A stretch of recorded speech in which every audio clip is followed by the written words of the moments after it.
Maman Nangaye, du nouveau à Kinshasa, place Yassur, des amoko na immeuble Emma, des arabes normes, standard, international, et Goyamba, Batunyoso, en famille, en couple, salon VIP.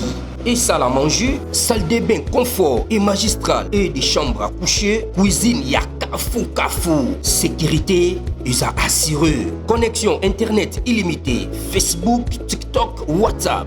Et à Ophélie, groupe électrogène 24h/24h. Courant et Kendakate. Na immeuble Emma. Notre adresse dans la commune de Kalamou, quartier Yolosi, avenue Balinga, numéro 9. Soyez les bienvenus. Immeuble Emma.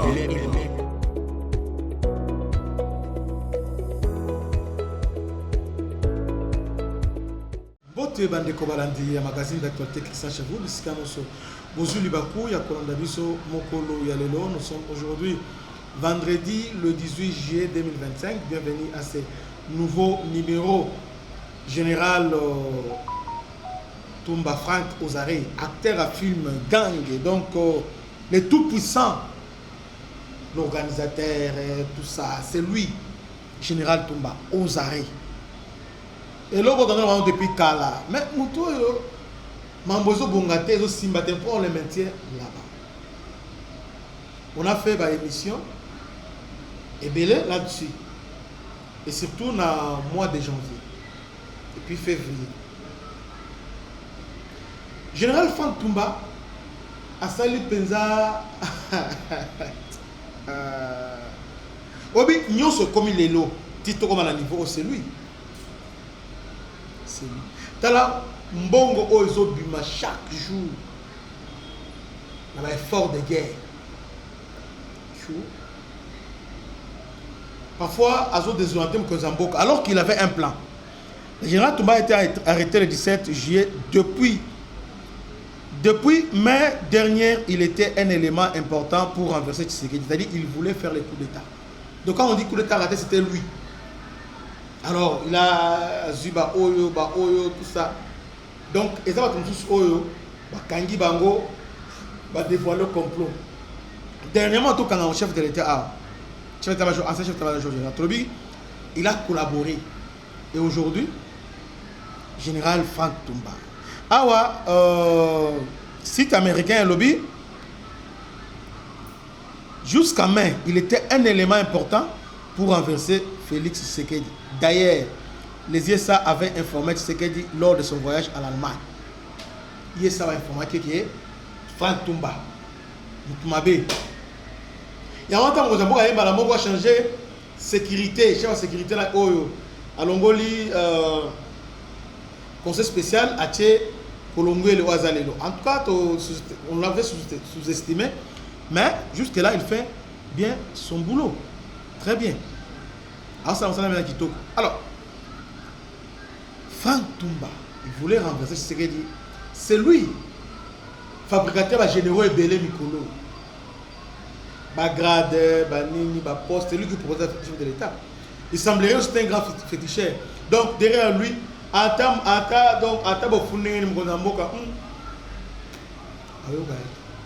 soit il y a Ningiska Balamoko. D'ailleurs, dans le mois de janvier, dans le mois de janvier, on l'avait déjà interpellé. Entre janvier et février, on l'avait interpellé. Tant que on a bimi, peut critiquer à l'obima. Ningisim Balamoko. Il a dit. Et directement, à Sali descend sur le terrain pour Akang, sa mission sur Minoko. Pour dire que non, Botabana. Akiti na Kibomango. A créé des centres à Kibomango directement pour couper court de ma rimaire. On a le mois de février. Parce que tout le monde a Kangi.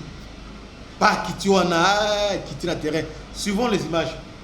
Le lieutenant-général Bouamunda Tumba Frank, chef de la maison militaire du chef de l'État, a visité ce lundi 10 février 2025 le bâtiment moderne construit au centre d'entraînement de Kibomango. Ces bâtiments équipés et réalisés sur instruction du président de la République, Félix Antoine Tshisekedi, commandant suprême de FARDC, serviront de dortoirs devant accueillir 5000 militaires en formation. Ces complexes comptent, outre les logements, une cuisine moderne, un réfectoire aux standards internationaux journaux, des installations sanitaires, des dépôts de vivres et non-vivres et autres commodités indispensables. Au terme de la visite guidée des installations et en attendant la cérémonie officielle d'inauguration, le chef de la maison militaire a réceptionné les clés de tous les bâtiments. Interrogé par les médias, le lieutenant-général Bouamounda s'est dit fier de voir le centre se doter de ces bijoux. Ces installations, a-t-il souligné, permettront désormais de former les militaires dans les conditions de qualité. Ce ne sont pas les on-dit, mais c'est du vécu.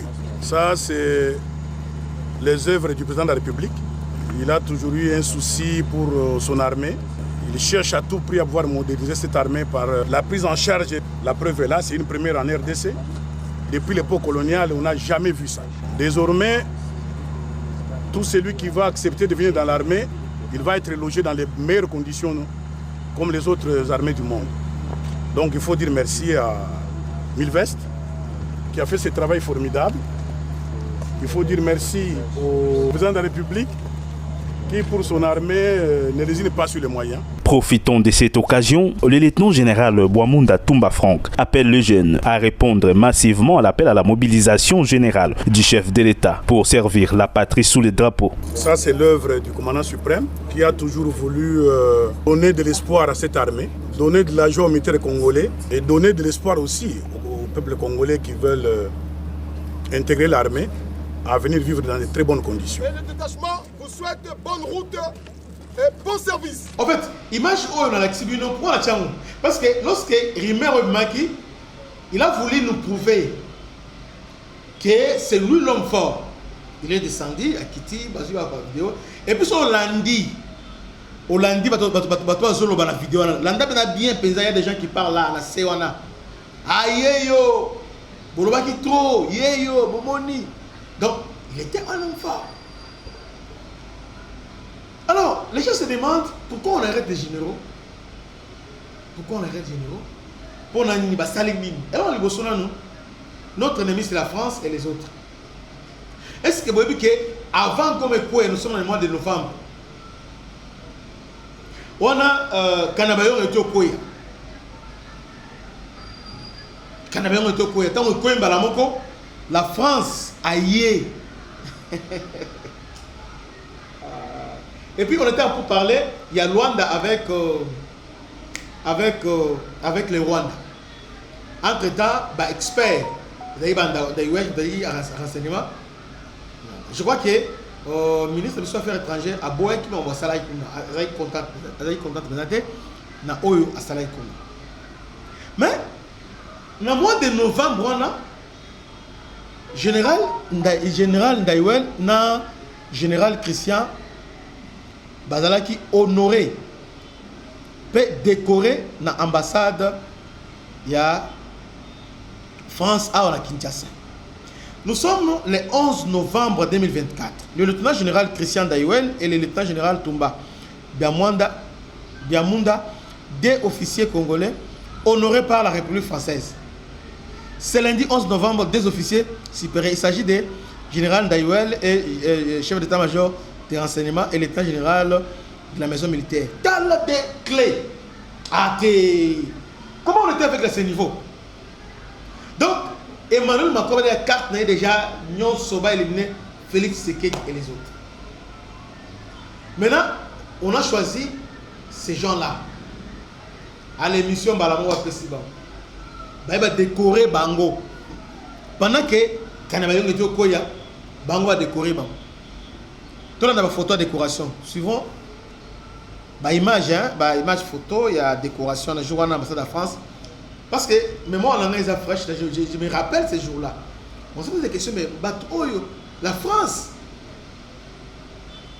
hostile à Tshisekedi a décoré des officiers. Chef d'état-major particulier, chef de l'État, chef des renseignements militaires, a décoré Bango. A décoré pour l'année. Ils ont été tous les deux décorés chevaliers de l'ordre national français par l'ambassade de France pour leur bravoure et compétence. Pour leur bravoure et compétence. France a besoin d'être compétent. Donc, tu vas décorer Bango. Quelques mois après, vous savez qui a recruté un mercenaire? Qui a recruté un mercenaire? C'est lui. qui le gérait, Isaïe. Mais entre-temps, vous vous rappelez que le mercenaire, à la veille, Bakangaki, cause d'un mercenaire en France. Et après, on va relâcher. Tala, Makamondeng et Leki. Yé, Bakangié, Balama mercenaire, Bateki déjà plat. Les M23 m'a dit qu'on encerclé. Alors, on va tout encerclé. Si tu as un côté, on va balbiter ton bundate. Batombo le drapeau blanc. On nous a humiliés. Qui a fait ça? Général Fantoumba. On se demande, mais Azana bon, chef d'état-major, parti chef d'état. Il y a Moussa les années. Moussa n'a évité. Il y a Aza expert auprès des chefs de l'État, dans ma Italie, Basoda. Président va nommer Moutou. Bon, chaque jour, rapport non sur Basoda. Rapport, il y a service à renseignement, il y a pas mal. Président pour collaborer dans le ministère de la Défense, dans le rapport, il est appareillé. Il y a un avis technique à chef de l'État. Et puis, on a assisté pour la confirmer la FRDC, pour équiper Bango, pour évaluer la capacité opérationnelle de la FRDC. Mais France a dit qu'elle est compétent.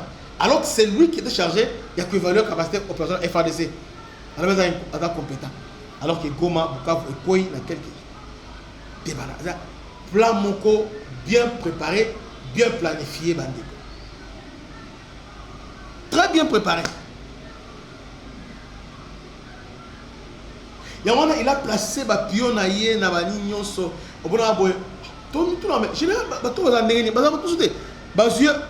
Kotoyo a trahi. Balongolé n'a tel que général Moko. De reste mémoire, je ne sais pas si c'est son nom. Balongolé n'a Ituri. Oh non, a détourné mon basura. Oh a trahi. Bazouye. Batindi na commandant Sokola 1. Kuna longo balamoko.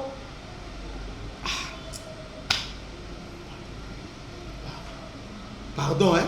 En tout cas, on disait ça ici. On l'a quand même personne. Est-ce qu'il n'y a pas d'autres généraux qui ont alors qu'ils aient un plan là-bas, bagé là-bas. Au moment où la nomination islamée lobby, est-ce que Batola va bagé là-bas? Donc, tu as le général Gilles Banza, bilo à tout ça. A aussi organiser commandement sur le secteur opérationnel au hasard en affront qu'on a organisé. Tu as tout le général là-bas. À part le général Abdallah. Alors, cet homme a sali, il a grave makasi, Bolanda, Ndenge, Soda, Oya Kumba Sikoi, pilote à Sikoi, Azolela, a sali vidéo, Azolela. Là, nous sommes dans le mois de janvier, Goma et Tikalim Kekomekou. Alors, est-ce que le président a un renseignement Mamozo le Awa? M23 a encerclé, M23 a boé, Batini ba avion. Avion a encerclé, awa, Batini ba bombe, et tout le maï. Batini ba bombe na maï, avion a encerclé maï, et qui na Zamba, et Betty Papa, on a avion mati, mais na Zamba. Avion a encerclé le dernier jour, soit bien mal en bouge koué. Alors que, bah Rwanda va se la version. Alors que M23, en tout cas, sur l'avion, on le mettait en difficulté. Coordonner, allez, suivant pilote et avion. Zangaï, sergent Chibang Chijiwa Alain, pilote Yayana Nagoma, précisément Nagoma na Bitumba. Tozo déclaré makasi na makambo ezole ki la biso awa na katsa Goma, précisément na Bitumba. Bato botine de la biso comme ba chef awa.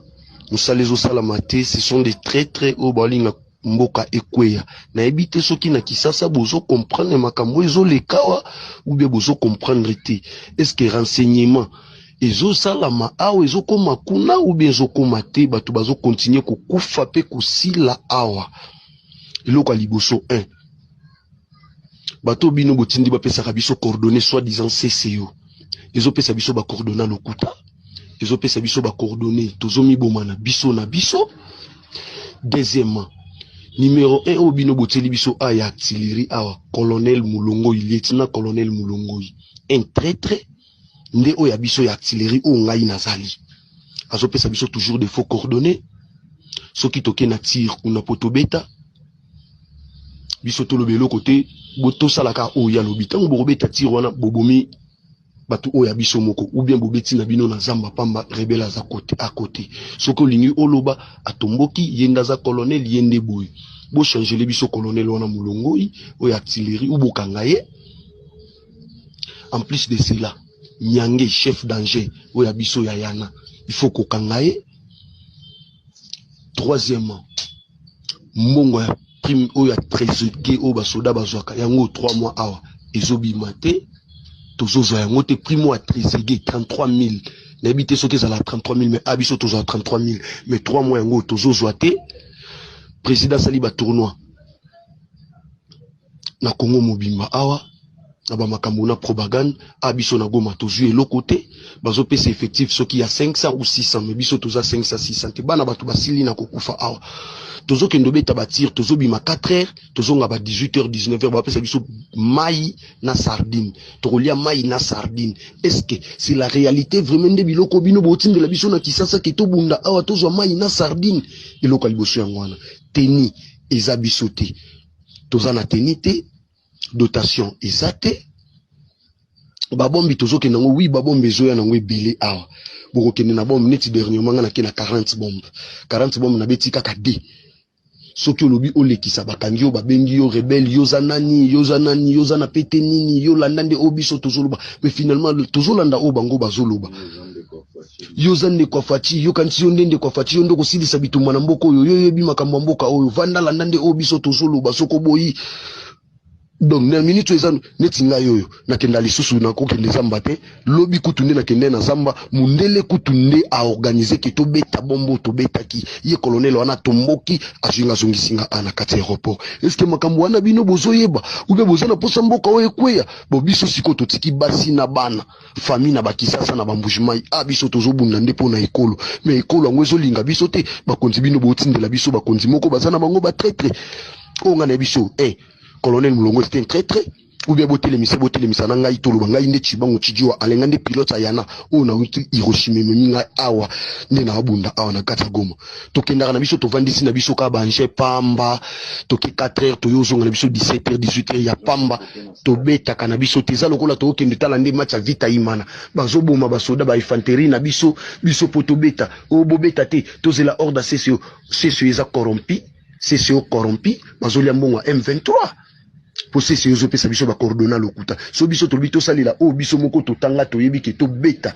bakangiyo soki ba mono betika 2 bombes 3 bombes 4 bombes nanya tinzo beta il faut ba benga commanda bia wana corrompi na ba colonel no azana neti o abiso mulongo oyo corrompi bazo sala eloko moko te kaka kokanga bana batu ba prime eza na basoda mususu biloko oyo loso oyo kaka loso oyo na desoso oyo eza basoda mususu bazu yango te neti chaba fumwai azu yango te mpepe azu yango te tupa azu yango te. Finalement est-ce que soda akobunda ou bien akobunda te 3 mois impayé ya prime et mona na raté makambo président pesi batunyo sombongo biso ana goma to jango te tisikoyo yango nde bakomotele meleso baloba bolo babino bolingi fati est-ce que fachangwa yake apesi bino mbongo est-ce que fachangwa yake azokipe bino biso batutosana bino nde tozoyebisa bino bozolinga koyoka banani bino banani donc ibaza hors gouvernement mais bazola tateni na biso présidence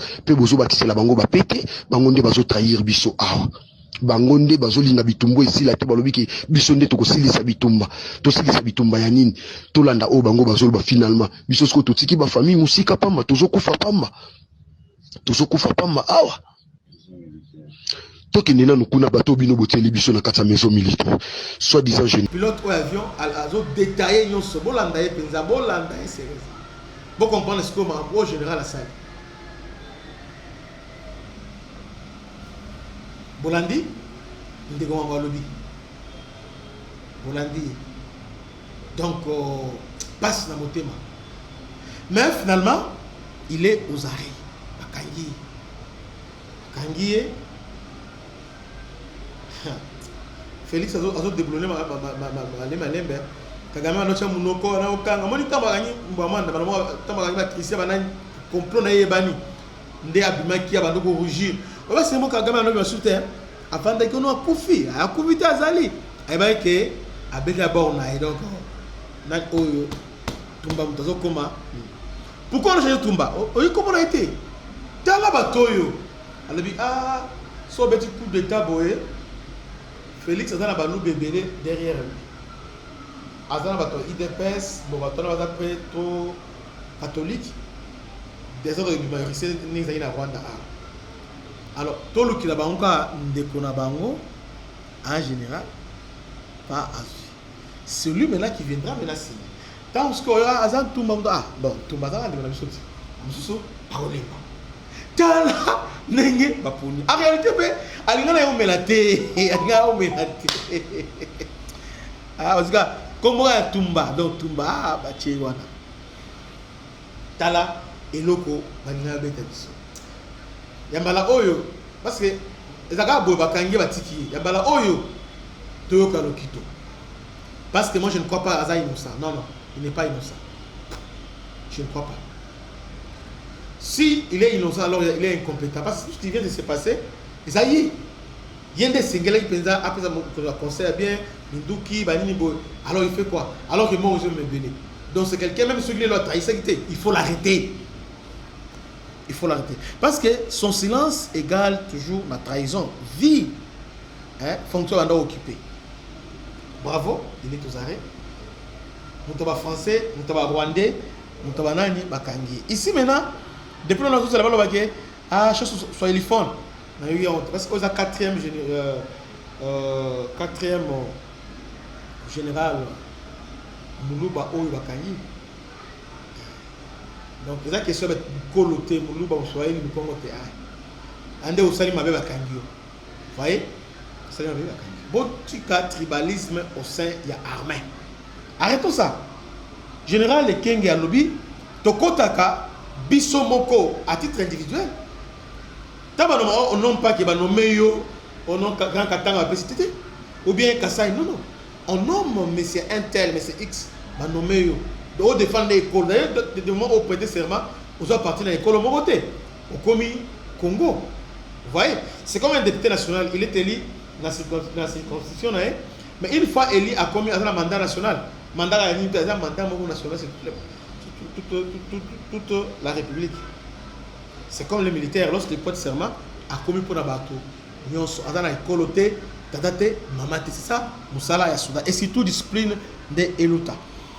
Salutation spéciale à l'honorable M. Blaise Ditu Monizi. Que Dieu vous bénisse. C'était votre humble serviteur, le bishop Christian. À la prochaine. Ciao.